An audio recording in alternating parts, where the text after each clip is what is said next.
স্বাভাবিকভাবেই আপনাদের সকলের মাল্টিমিডিয়া এবং মাল্টিমিডিয়ার যত কর্মীরা আছেন, যত ভাইরা আছেন যারা কাজ করেন, তাদের সকলের বাড়িতে আপনাদের যারা মা বোনেরা আছেন সকলের কাছে আমার সালাম পৌঁছাবেন এবং ভোটের জন্য আমার জন্য দোয়া প্রার্থনা করবেন দয়া করে। একই সঙ্গে আমি আপনাদের কাছেও আমি আমার সাফল্যের জন্য দোয়া কামনা করব, যাতে আপনারা আমাকে সাহায্য সহযোগিতা করতে পারেন। পৃথিবীর কোনো কিছুই কিন্তু বিনামূল্যে হয় না, সব কিছুতে মূল্য দিতে হয়। আমি কিন্তু এখানে আসছি ওই কারণেই যে আপনার কাছে গেলে হয়তো একটা ভোট বেশি পাবো, এই জন্য আমার এখানে আসা। তো যাই হোক, একটা কথা শুনেছিলাম, যখন নিজের কথা নিজে বলে মানুষ, তখন আমার বন্ধু সহকর্মী আলাল সাহেব বলছিল, আমি বললাম ভাই নিজের ঢোলকে নিজে পেটাতে হয়, কেন নিজের ঢোল নিজে পেটান? বলে না ভাই, নিজের ঢোল নিজে পেটাতে হবে, এই কারণে অন্যজন যদি পিটায় হারিয়ে ফেলতে পারে। আপনার কথা বুঝতে পারতেছেন না, তাই না? তো আমি আমার নিজের ঢোলটা নিজেই পিটাই। প্রথম যে ওই আমাদের রিপোর্টার্স ইউনিটে এক ভাই বললেন, ওনার রিপোর্টার্স ইউনিটিতে আমি কি কবে সহযোগিতা করেছি, কি সহযোগিতা করেছি বলেছেন। আমারও মনে পড়ে হয়তো কিছুটা করেছিলাম, আর মনে পড়েও না। যখন নাকি ফরেস্ট মিনিস্টার ছিলাম তখন অনেকে কাজ করেছি। আপনার যে প্রেস ক্লাবটা আছেন এখন, এই প্রেস ক্লাবের কিন্তু বাউন্ডারি ওয়াল ছিল না, এই বাউন্ডারি ওয়ালটা আমি করে দিয়েছিলাম। আপনার ফটো জার্নালিস্ট অ্যাসোসিয়েশন আছে কি একটা, আছে নাকি? ফটো জার্নালিস্ট অ্যাসোসিয়েশনের যে বিল্ডিংটা, সেটা আংশিক আমি লিজ দিয়ে এসেছিলাম। তো অর্থাৎ জনগণের জন্য এবং যারা জনগণের জন্য কাজ করে, আমি তাদের সেবক এবং খেদমতগার, আমি তার জন্য কাজ করে থাকি। এই কথাটুকুই আমি বললাম আমার ওই ছোট ভাইয়ের সোহেলের কথা অনুযায়ী আর কি কথাটা বললাম। তো এখন আজকে যে দেশে আপনারা আপনাদের মাল্টিমিডিয়া রিপোর্টার্স ইউনিটি এখন একটু স্বাধীন না আপনারা? কি ভাই, আমি কি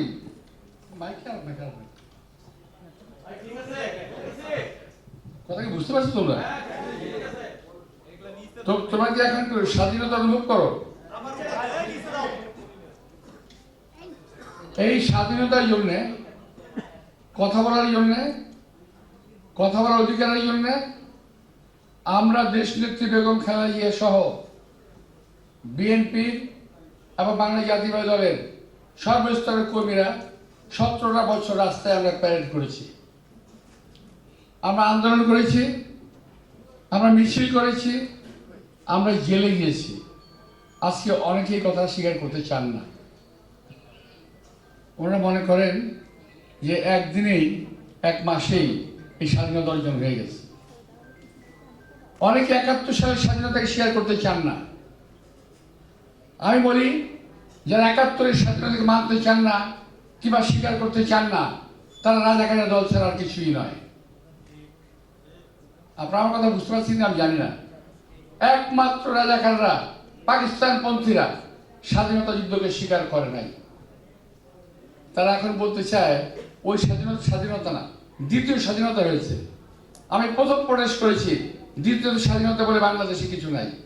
স্বাধীনতা একবারই আসে এবং রক্তক্ষয়ী সংঘর্ষের মাধ্যমে আমরা স্বাধীনতা যুদ্ধ করেছিলাম এবং যুদ্ধে জয়লাভ করেছিলাম। যদিও আমাদের প্রতিবেশী অনেক দেশ মনে করে তারা এই স্বাধীনতা আমাদেরকে দান করেছে।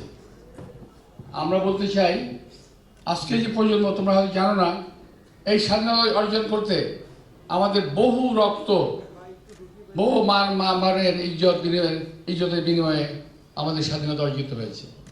যারা স্বাধীনতা নিয়ে কথা বলেন তাদের সঙ্গে চলতেও চাই না, তাদের সঙ্গে এক কাতারে বসে নামাজও পড়তে চাই না, যারা স্বাধীনতার বিরুদ্ধে কথা বলেন। প্রিয় ভাইরা, আজকের যে নির্বাচন, এই নির্বাচনটা কিন্তু একটা বহু আকাঙ্ক্ষিত, বহু প্রতীক্ষিত একটা নির্বাচন।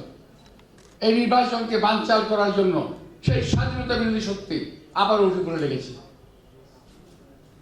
আজকে কিছুক্ষণ আগে দেখলাম এক ভাই বলতেছেন কি একটা ভোট, হানা ভোটের কথা বলতেছে। আমরা তো হানা ভোটের কথা অস্বীকার করছি না। যার প্রয়োজন সে হাতে ভোট দিবে, যার প্রয়োজন সে হাতে ভোট দিবে। এটা তো আমরা স্বাধীনতা অর্জন করেছি, কিন্তু আপনি জোর করে কোনো পক্ষে ভোটের দাবিদার হতে পারেন না। এই কথাটা মানুষকে সবাইকে মানতে হবে। আর একদল ছেলে বাড়ি বেরিয়েছে এবং এরা, যেমন আমরা আজকে মাওলানা ভাসানীর কথা স্মরণ করি, আমরা শেরে বাংলার কথা স্মরণ করি, আমরা শহীদ রাষ্ট্রপতি জিয়াউর কথা স্মরণ করি, কারণ ওনারা আমাদের পথের দিশারি ছিলেন। আর আজকের জেনারেশনকে ধ্বংস করার জন্য একদল ছেলে পেলে বেরিয়েছে, যারা বেয়াদবের জন্ম দিচ্ছে সারা বাংলাদেশে, যারা মিথ্যার পেশাদি করে, যারা মিথ্যা কথা বলে, মিথ্যা ইতিহাস বলে, মিথ্যা শিখায়। অন্য কথায় তারা বাংলাদেশের ইতিহাসই জানে না।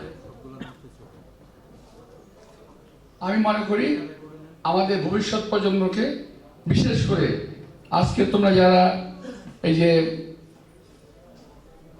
মাল্টিমিডিয়া রিপ্রেজেন্টেটিভ যারা আমাকে ইনভাইট করেছো, আমি তোমাকে ধন্যবাদ জানাই। আমি দেখেছি তোমাদেরকে, তোমার অত্যন্ত তরুণ, তোমাদের এই বয়সটাকে থাকতে থাকতে চিনে রাখতে হবে, জেনে রাখতে হবে যে এই দেশে দেশপ্রেমিক কারা এবং দেশের বিরুদ্ধে কারা। শুধুমাত্র একটা দেশের বিরুদ্ধে কথা বললেই দেশপ্রেমিক হওয়া যায় না। আমি এবং আমরা একটা বিশেষ দেশের বিরুদ্ধে বরাবর সংগ্রাম করেছি, আজও করেছি, আগামী দিনেও করবো। তার অর্থ এই নয় যে আমি অনেক দেশপ্রেমিক। আগে নিজের দেশকে ভালোবাসতে হবে, তারপরে আমি অন্য দেশের বিরুদ্ধে বলি, এর পক্ষে বলি, অন্য কথা হবে। আমার নেত্রী, দেশনেত্রী বেগম খালেদা জিয়া বলেছিলেন যে আমি আমার দেশ সম্পর্কে, দেশের স্বার্থ সম্পর্কে কথা বলবো। আমার দেশের স্বার্থ নিয়ে কথা বলতে গিয়ে যদি অন্য কারোর দেশের স্বার্থে আঘাত লাগে, তাতে আমার কিছু আসে যায় না। আমি একই কথা বলতে চাই। অন্য দেশের বিরোধিতা করে দেশপ্রেম শেখানো যায় না।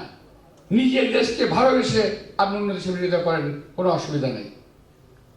ভাইরা, বক্তব্যটা বোধ হয় অনেক কঠিন হয়ে গেল।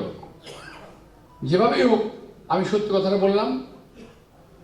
আমি যেটা বিশ্বাস করি সেটাই বলি, গোপন রেখে কোনো কথা বলি না।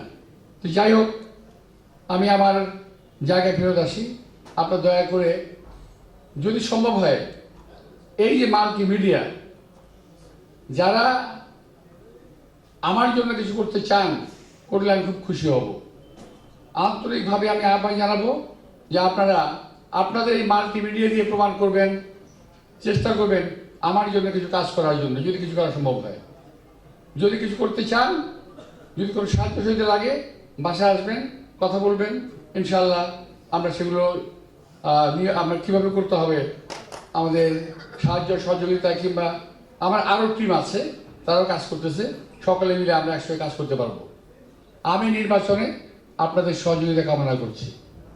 আপনাদের সবাইকে আন্তরিক শুভেচ্ছা, ধন্যবাদ জানিয়ে, এবং যদি আপনাদের কোনো কাজে রাখতে পারি অত্যন্ত খুশি হব।